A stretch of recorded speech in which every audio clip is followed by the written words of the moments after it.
Hello and welcome to the Meeple Mentor YouTube channel. I'm Jared, and today we're doing an unboxing for a game that I had previously done a prototype review on, TenTricks by Andrés Saldeño.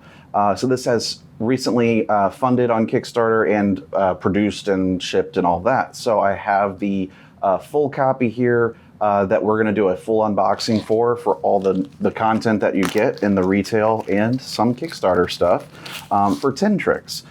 So if you're interested to see the thoughts I have fully on the gameplay, check out the review video.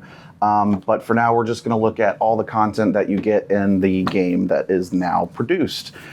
So, of course, the Kickstarter content exclusive here is some extra double-sided boards with different designs. You can deal an asymmetric board to each player. You can choose the side of your board, place it so it fits in the corresponding space, and then take it into effect all the new locations for where bonuses are found on the tile, or on the board here. Because part of the game is, covering these things up, and you get special tokens. Those tokens can make this game very fluctuating based on, what you get. And it can be, sometimes take that, sometimes something to boost your own power. But let's take a look at TenTricks and kind of open it up. You can see it's got multi-language edition. And let's read a little bit. It says, year 2054, tabletop games have been replaced by interneuronal games. In TenTricks, you compete against other neurogamers by placing your TenTricks pieces without exceeding the limit. Play effects on your board or your opponent's boards to win the game. You can play effects in your favor or against your opponents to remove pieces, place them on another board. 10 different effects. Control the limit bar, which raises when you complete rows and drops due to the events of the game. And it's for 1 to 5 players, ages 8 and up, plays in 30 to 60 minutes. Essentially, the game is like a futuristic feeling, competitive Tetris game, essentially. So you've got your English rule book and some of your other languages here. So I'm going to set that part aside. And maybe do a quick flip through the new and improved rule book from when I first saw the game. Fully illustrated. You got some good summaries here on how the game's set up. And all right, I haven't read through this obviously, so I don't know if there's any changes to the rules specifically that might have occurred after the game got fully funded and produced. Basically, ever since I've played it. And here you can see the solo mode rules in the back, which is just that last page there. You can increase the difficulty, which is great. So different ways to kind of enjoy the game. Here you've got a monogrammed, with a TenTricks logo on it. 2 nylon bags, drawstring bags. They're pretty big, so even if you have like a big hand, you can definitely get your hand in there and draw out tiles. Very good. So I'll set those here.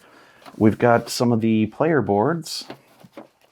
And so what do we got? We've got player yellow, player red, and I'm looking, and of course the position of the special tokens that you earn is going to be identical on these boards, which is why they included these variable boards that will just kind of slot right in there to change up your gameplay every time. All right, you got your purple player, your green player, and the white player. So you can see this is where the limit bar will go and all of that for how the game starts. And you put tokens that you earn to use here, or as players affect you with things, they kind of go in these slots as well. Your upcoming tile goes in here, essentially. Then we've got deck of cards.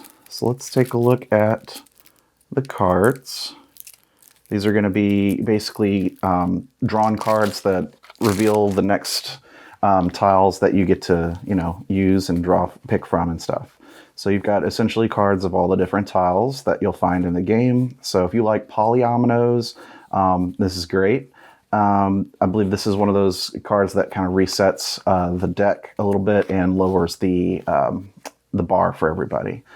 Here we've got different reference cards in various languages. So I'll set those aside, but you can see the English one here.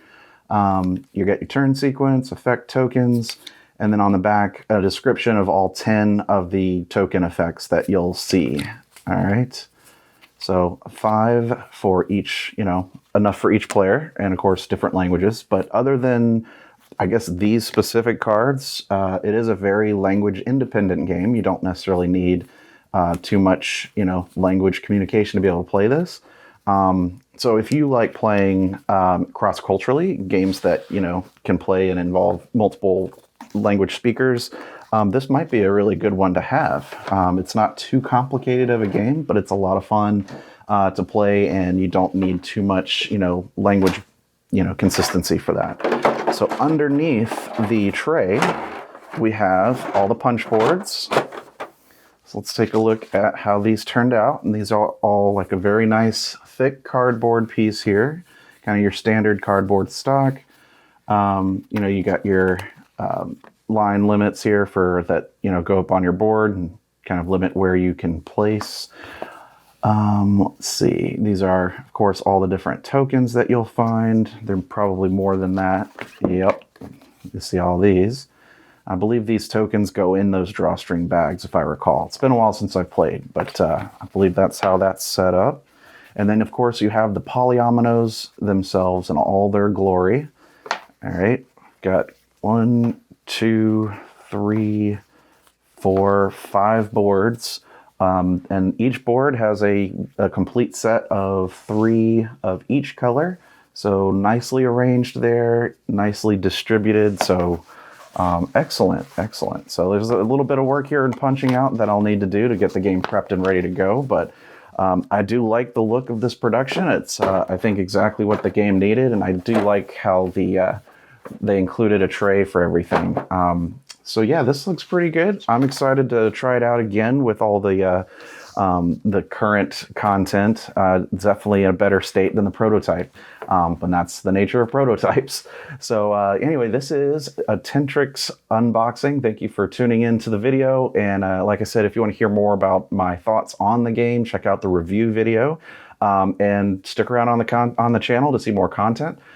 Including check out the book that I wrote. I don't know if you guys heard, but I wrote a dictionary for board gamers. It's the first of its kind on Amazon, called Push Your Luck, the Board Game Dictionary. So if you want to learn more about board game terminology, jargon, and words that we tend to use a lot, but don't know who to ask for, it's a fully encompassing, alphabetized dictionary. So check that out. I'll put a link in the description. But until the next video, I've been Jared, and I'll see you later. Bye-bye.